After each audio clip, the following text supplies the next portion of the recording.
오늘의 밥 시간입니다. 7월 8일 토요일 오늘의 밥은 예레미야 1장 11절로 19절 말씀입니다. 여호와의 말씀이 또 내게 임하니라.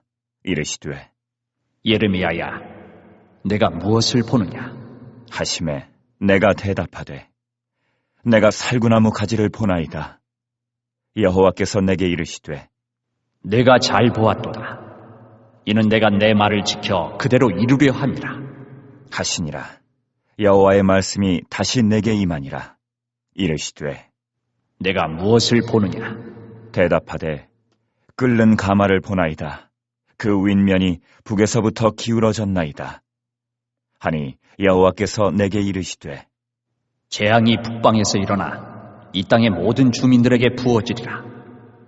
내가 북방 왕국들의 모든 족속들을 부를 것인즉 그들이 와서 예루살렘 성문 어귀에 각기 자리를 정하고 그 사방 모든 성벽과 유다 모든 성읍들을 치리라. 여호와의 말이니라. 무리가 나를 버리고 다른 신들에게 분향하며 자기 손으로 만든 것들에 절하였은즉 내가 나의 심판을 그들에게 선고하여 그들의 모든 죄악을 징계하리라. 그러므로 너는 내 허리를 동이고 일어나 내가 내게 명령한 바를 다 그들에게 말하라. 그들 때문에 두려워하지 말라. 내가 그들 앞에서 두려움을 당하지 않게 하리라. 보라, 내가 오늘 너를 그 온 땅과 유다 왕들과 그 지도자들과 그 제사장들과 그 땅 백성 앞에 견고한 성읍, 쇠기둥, 놋성벽이 되게 하였은즉 그들이 너를 치나 너를 이기지 못하리니 이는 내가 너와 함께하여 너를 구원할 것임이니라. 여호와의 말입니다. 하나님께서 예레미야를 부르시고 환상을 두 개 보여주십니다. 하나는 살구나무를 보여주시고 하나는 기울어진 끓는 가마솥 환상을 보여주십니다. 살구나무는 나무의 의미가 있는 것이 아니라 살구나무라는 말의 의미가 있습니다. 살구나무가 히브리어로 샤케드인데 이 의미는 이 보다라는 의미가 있습니다. 겨울에 봄이 오기 전에 살구나무 꽃을 피우는데 이 꽃을 보고 봄이 오는 것을 본다는 것이죠. 마찬가지로 하나님께서 예레미야에게 샤케드 살구나무를 보여주시면서 분명히 내가 한 말이 이루어질 것이다 라는 것을 암시해 주시는 것이고 우리는 이 점치듯이 내일 어떤 일이 일어나고 내가 앞으로 어떻게 될 거라는 이 세상에 사람들이 생각하는 미래를 궁금해할 것이 아니라 말씀 안에서 우리는 여러분 큰 그림을 그리면서 하나님이 행하시고 마지막 날에 심판하실 명확한 말씀 앞에서 이 세상을 믿음으로 견디고 또 하나님의 인도를 따라 잘 살아내야 하겠습니다. 그리고 두 번째 환상은 북에서부터 기울어져 끌어넘치는 솥입니다. 이 이미지의 의미는 북방의 나라가 이스라엘을 침공하고 북으로부터 이스라엘을 장악한다는 것입니다. 실제 북이스라엘이 아수르에게 망하고 북으로부터 또 남유다는 이 예루살렘까지 멸망하게 됩니다. 멸망하여 70년 바벨론 포로 생활을 하게 되죠. 그런데 이것이 다 자업자득입니다.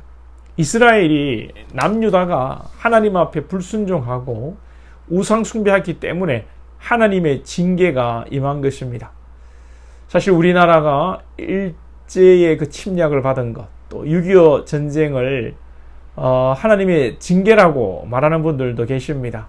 사실 그렇게 생각하고 싶지는 않지만 우리의 아픔의 역사입니다만 또 신앙이 없는 분들은 말도 안 된다 라고 생각하고 하나님이라는 신이 우상 숭배와 제약을 심판한다고 무고한 양민들까지 그렇게 죽이고 고문당하도록 고통받도록 하냐고 공격할 수도 있지만 분명한 것은 이 역사에 우연이라는 것은 없으며 분명한 하나님의 뜻과 계획이 있다는 것입니다.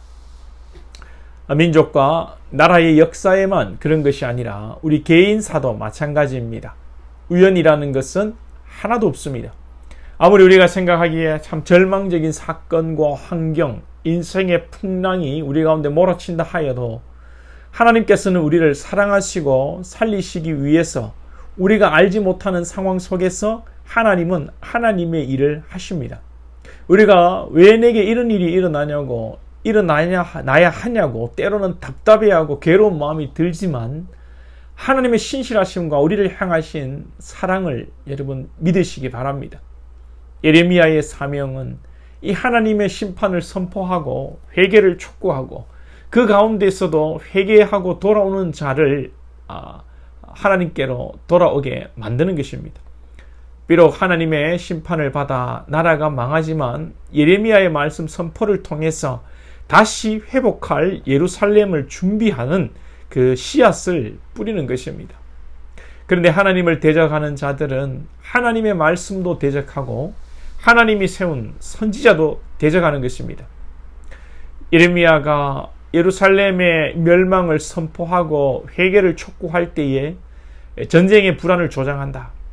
우리나라는 하나님이 지켜주신다. 망하지 않는다. 재수없는 소리 하지 말라 하면서 예레미야를 대적하고 위협하는 것입니다. 이에 대해서 하나님께서는 15절에 그러므로 너는 내 허리를 동이고 일어나 내가 내게 명령한 바를 다 그들에게 말하라. 말하기 전에 이 허리를 동이라는 것입니다. 허리를 동이라는 말은 허리를 끈으로 묶는다는 말입니다. 우리도 몸으로 어떤 일을 할 때에 옷이 거추장스럽지 않도록, 옷이 날리지 않도록, 방해가 되지 않도록 그렇게 합니다. 공사 현장에서도 보면 바지가 헐렁거리면 일하는데 불편하고 위험하기 때문에 이 발목에 밴드 같은 것을 착용하고 묶기도 합니다. 마찬가지로 우리가 이 세상에서 하나님의 메신저, 복음을 전하고 하나님을 증거하는 삶을 살아갈 때 수많은 영적 공격과 핍박이 있습니다. 때로는 마귀가 배후에 있고 우리가 사랑하는 가족들이 때로는 우리 마음을 아프게 하고 또 마귀가 우리를 또 괴롭혀서 우리에게 어려운 일이 생길 수 있습니다. 이때 우리가 옷을 단단히 동이고 허리띠를 매고 주께서 우리에게 주신 사명을 감당하며 굳세게 나가야 합니다. 하나님께서 예레미야에게 너를 견고한 성읍, 쇠 기둥, 놋 성벽이 되게 하였은즉 되게 하겠다가 아니라 되게 하였은즉 할 것이다가 아니라 이미 되게 하셨다는 것입니다. 이 말씀은 하나님께서 이미 우리와 함께 하신다는 것입니다. 19절에 그들이 너를 치나 그래 분명히 여러분 우리를 칩니다. 우리가 때로는 고통을 당하고 피를 흘리고 자빠질 수도 있습니다. 그러나 19절에 너를 이기지 못하리라. 우리에게는 최후 승리가 보장되어 있습니다. 그런 말이 있습니다. 마지막에 웃는 자가 진정한 승리자다. 우리는 마지막에 웃을 자들이고 우리는 마지막 날에 구원받을 자들이고 우리는 마지막 날에 하나님과 함께 영원한 하나님의 나라에 함께 할 것입니다. 할렐루야. 기도드리겠습니다. 하나님, 오늘도 말씀 주시니 감사합니다. 예레미야에게 살구나무 샤케드 환상과 또 북으로부터 기울어진 끓는 가마솥의 환상을 보여주시며 예레미야에게 하나님의 확실한 역사를 말씀하여 주시고 또 일어날 일들을 하나님께서 보여주셨습니다. 하나님, 우리에게 하나님의 일이 이루어질 줄로 믿습니다. 하나님이 우리를 향한 일은 언제나 선하시고 온전한 것인 줄 믿습니다. 때로는 우리가 힘들고 어려운 환경을 만나지만 그것조차도 우리에게 가장 선한 것으로 합력하여 선을 이루실 하나님을 믿습니다. 우리에게 이 믿음을 더하여 주시고 우리 인생사 우연이 하나도 없는 것이고 모든 것이 하나님의 뜻 안에 있음을 믿고 우리가 감사하며 허리를 동이고 담대하게 이 땅을 살아가게 하여 주옵소서. 예수님의 이름으로 기도하옵나이다. 아멘.